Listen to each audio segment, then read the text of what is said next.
Hi everyone, this is class Administrative Philosophy, and the topic for this week is publicness. Particularly, we will compare the arguments of Jürgen Habermas and Chantal Mouffe. And to begin with, their major topic for the discussion was public sphere, and they tried to find the role of this in our democratic society. I have to say, democracy in ultimate concept was their main point. However, we would relate this to the discussion of publicness. Let's look at the Habermas's idea first. He suggested the idea of a deliberative democracy.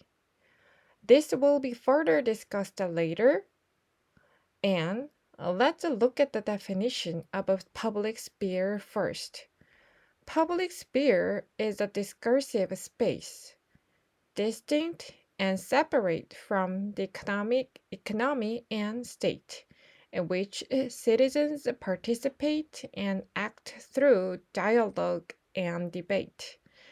In simple way of explaining this, it is a space where many citizens gather and initiate and continue discussion and debate about topics including economy, social problems, and the roles of government. Then, what is a deliberative democracy? It is a procedural model of democracy for public sphere. We now know the meaning of a public sphere. Deliberative democracy is a part of a democracy model that emphasized the procedural aspects. In other words, how the decision is made. Let's briefly look at the definition of a democracy. It is a political system in which the power to make collective decisions, set politics, and choose leaders is vested in the hand of the people, either directly through elected representative, either directly or through elected representatives. Simply speaking, while people have the power, the way to express this is through the hands of elected representatives who they vote for. Anyway, the important thing here is that people, like general citizen, they are the ultimate principals who have the power in their discussion. Okay, and then let's move on to his first point.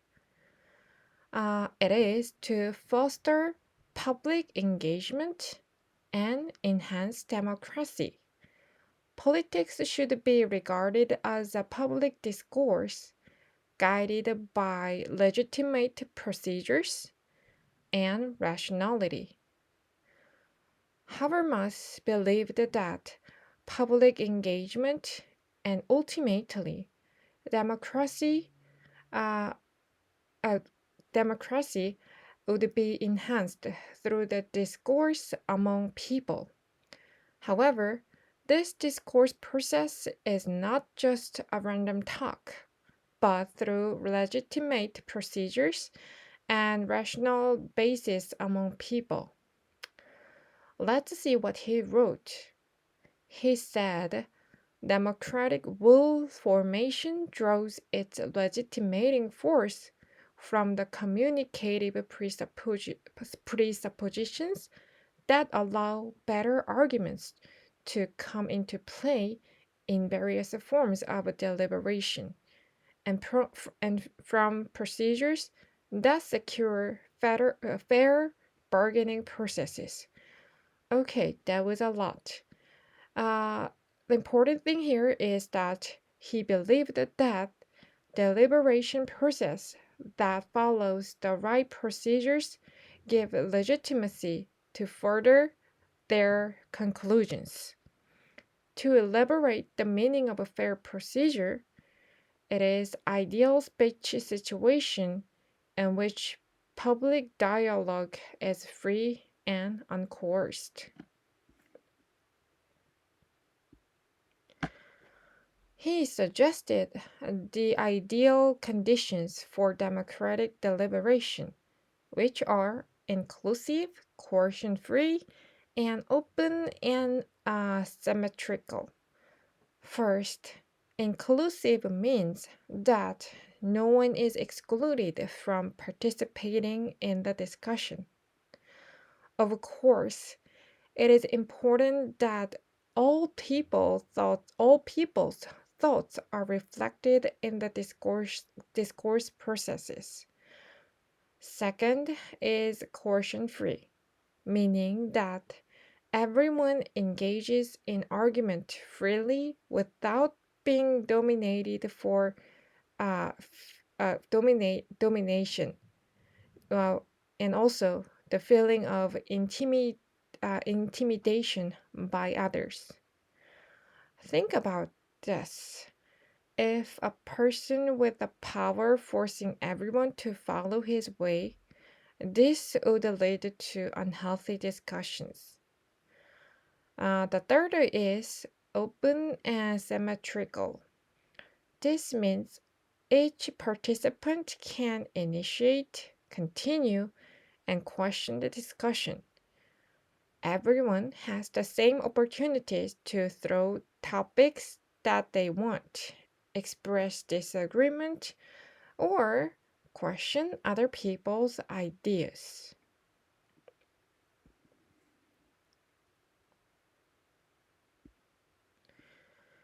Habermas's second main point is that discussion must be a dialogical or communicative rationality through which participants advance arguments and counter arguments.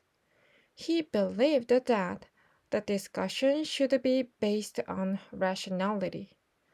All discussion should be based on people giving arguments using reason for it, like reason for those. As a background, uh, if as a background of his argument, he had a belief that the society's unequal structure is based on systematically distorted communication that gives legitimacy to its existence. Think about our world. Do you think the media outlets reflect everyone's opinion?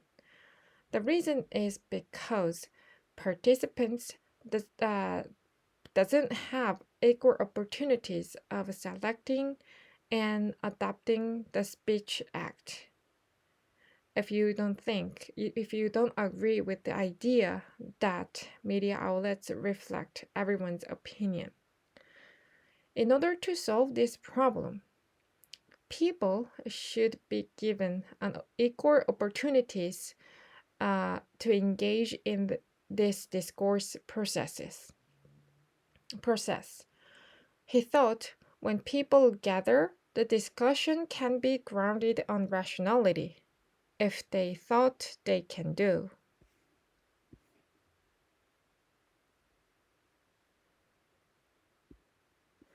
The third point is that at the end of the deliberative processes, all concerned are convinced by the consensus based decisions that participants accepting uh, believe and accept them as reasonable.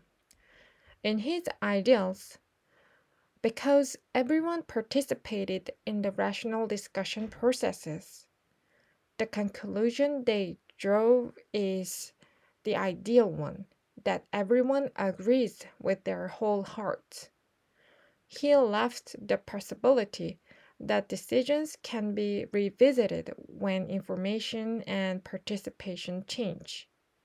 However, in short, he believed in people's rationality and their ideal conclusion that gives the most satisfaction to participants.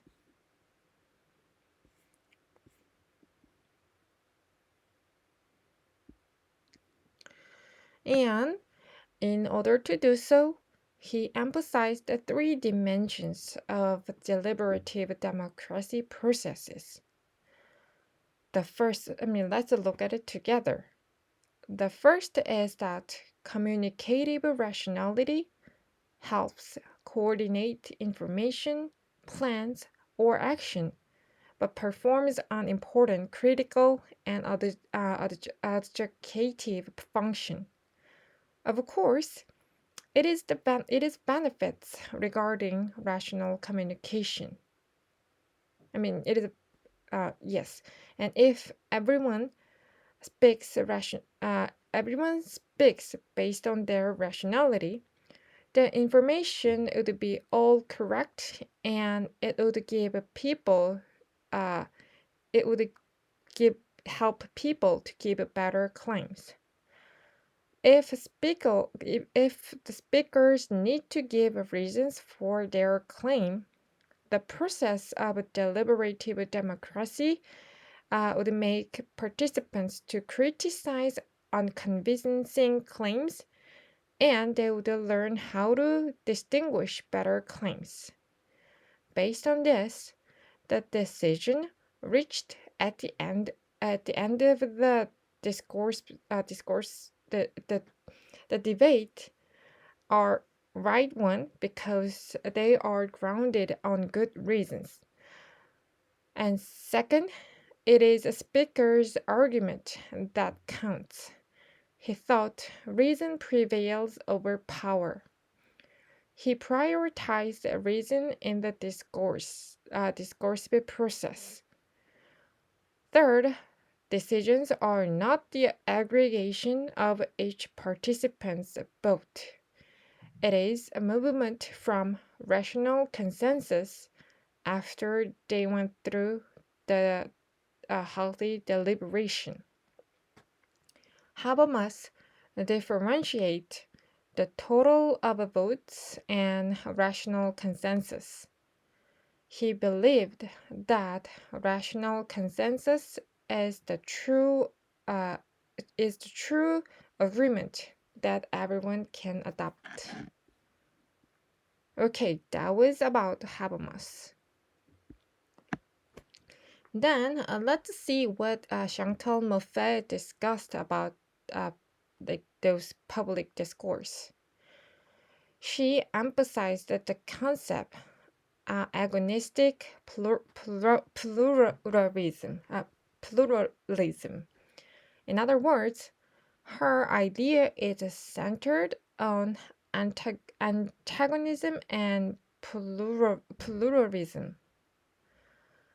Okay, this would be further discussed later, but let's see this antagonism first.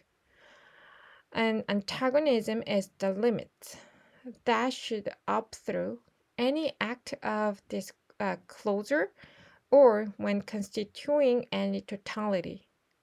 In simple terms, this limit is conflict and contestation that are integral to politics. Let's see it this way. She saw the politics as the center of a public discourse. Then, what is pluralism? It is the fact that society is an open and discursive field, giving way to multiple social identities. Okay, let's think this way. She assumed that there are multiple social identities in the society. In this society, it contains open and discursive field where people actively engage in discussions. Moffat's first point is that agreement from the public discourse can be the product of a power politics than a real consensus. She didn't believe in the idea of the beauty of a debate, just like Habermas said. Let's see what she said. She wrote where two principles really do meet, which cannot be reconciled with another, then each man declares the other a fool and a heretic. I said would uh, I said I would combat the other man, but wouldn't I give him reasons? Certainly, but how far do they go? At the end of the reasons come persuasion. In a simple term, she thought that when there are disagreements between the two, they fight. One would have one who has more power persuade the other to follow their argument. She viewed public dialogue as an arena of competing adversaries. She thought the space for public dialogue as the place for political struggles. Participants are either enemies or allies based on strategical purposes.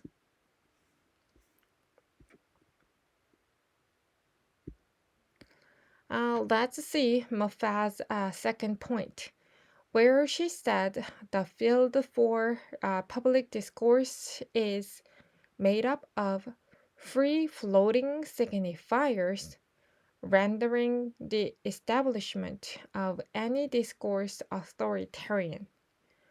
What this means is that a space where a space that involves public discourse, there are always people who try to dominate the scene with a loud voice. For the case of Habermas, the ideal condition is a coercion-free deliberation sphere. Moffat thought that it is doomed to failure because she believed that the public discourse process is based on discursive battles for hegemony. Then we have to understand the meaning of hegemony. Hegemony means using the lower leverage is standardized the status quo power relation to every participant, just like liberalism or Marxism during the Cold War between the United States and Soviet Union. Then she moved on to the third point. Because of previous reasons of inevitable politics, the consensus is possible only by shutting out something or someone from the deliberative process. It is opposite from Habermas, where he believed that the consensus is the fruit of a healthy and rational debate.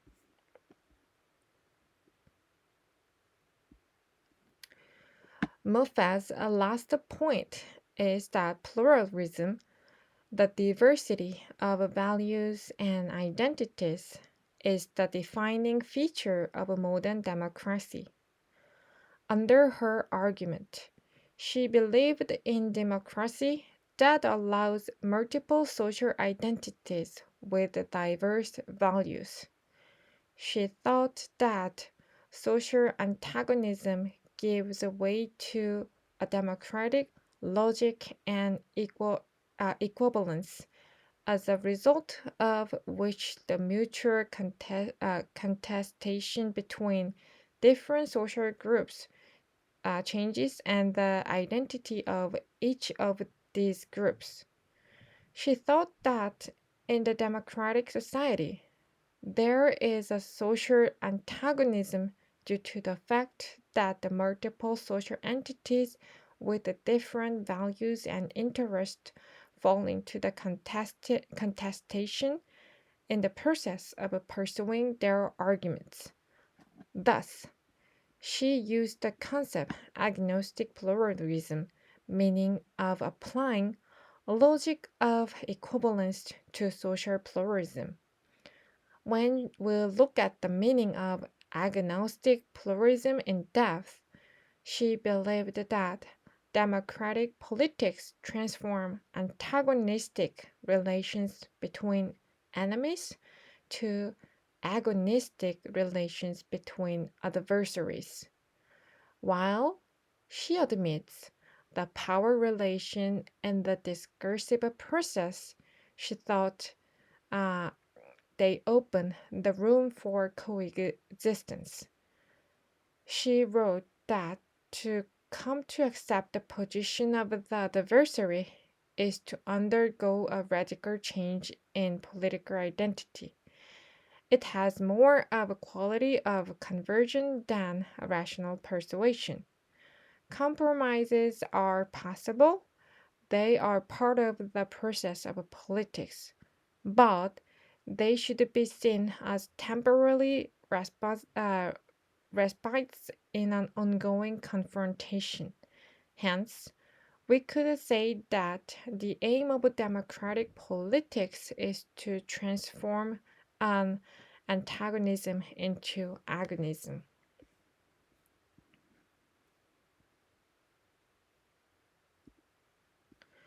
And let's say the summary. Habermas emphasized the term deliberative democracy. He believed that public dialogue space is discursive space based on rational communication. Deliberation among participants are rational, and thus consensus is based on convincement of each other with appropriate reason. The debate is course free, and participants have equal opportunities and power. Moffat suggests an idea of agonistic pluralism. Public dialogue space for her is a discursive space based on conflicts. People who participate are either allies or enemies. In other words, the debate is a contention between adversaries, which allows hegemony or lead to hegemony. She thought that participants who gained dominance in the discursive space rule it with their argument. Further, she suggested that plural groups can have competing discursive spaces. Uh, yes, there are parts that are complicated, but the important points that you should uh, take away from this class is the major difference between the two. So Habermas, he sees the positive aspects of public discussion. However, Moffat has different view. She thought that the public uh, dialogue or public discussion would lead to or that contains some negative aspects of it because of its nature. However, it's not. We have to say, like, there is no one right answers to view this. It is your. It is like your turn to think about their view and which one do you aligns more when you see the two different views regarding public spheres and the uh, public spheres and the role of democracy here.